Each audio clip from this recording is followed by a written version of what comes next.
Alright, magandang araw po sa inyo mga boss, mga ma'am, mga sir. Panibagong video, panibagong property vlogging tayo.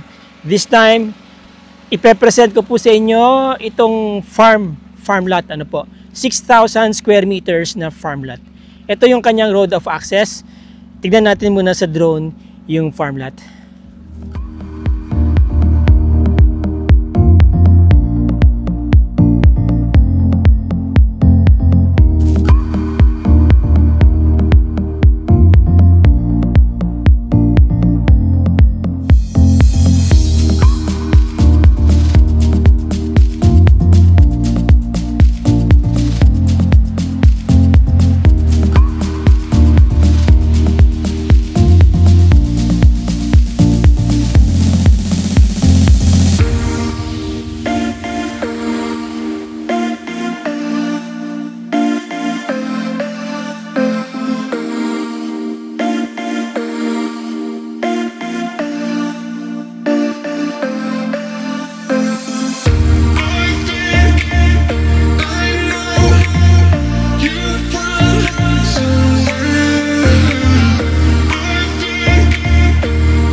So ayan, nakita nyo mga boss, mga ma'am, mga sir, no? Malapit po siya sa National Highway. About 400 meters from National Highway. Okay? Titled po itong farm lot na to. Ang uso po dito, taniman ng kamote. Pagka ganito po, January, yan, may mga tanim na kamote. At isa po ang kabanggan sa malalakas mag-produce ng mga kamote. Maganda ang backdrop, no? Mountain view. Okay? And then, ayun na naman si Ma'am Emeline, no? Diba? Maraming property dito si Ma'am Emeline, eh. Yan. Alright, now, itong property, ito po yan. Ito nasa harap ko. Ito. 6,000 square meters po yan hanggang dun. So, more than half hectare. Ano po?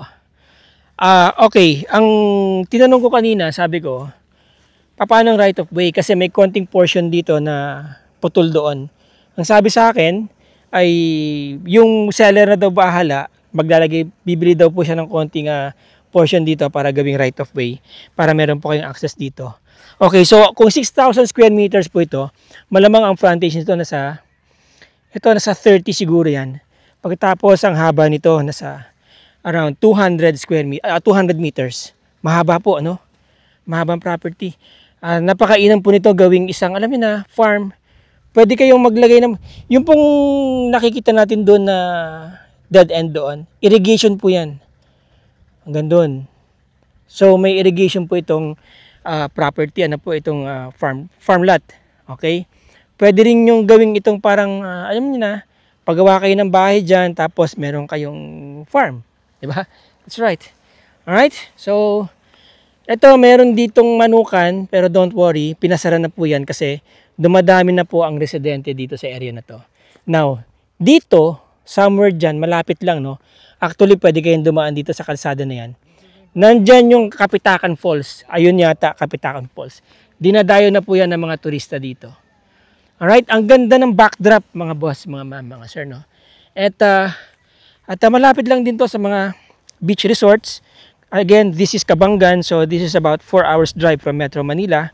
Very accessible po. Malapit lang sa National Highway. At the property is selling for 2 million po. Titled po ang property according dun sa kausap namin. Now, for visitation and further disclosures po ng property, further informations, PM nyo lang po ako, text nyo ako, tawagan nyo ako sa numero na yan para papag-schedule po tayo ng viewing ninyo. Yan po ang aking Viber, WhatsApp, and Globe. At ang aking email ay nandyan po sa baba. Click nyo po yung link sa description dyan po sa aking Facebook page, Facebook account para doon nyo po ako ma-message direkta. Okay, mga boss, mga ma'am, mga sir, maraming salamat sa inyong oras. Pasensya na kayo sa boses ko, medyo tanghali na kasi. Maraming salamat po mga boss, mga ma'am, mga sir. Till the next video. Ciao.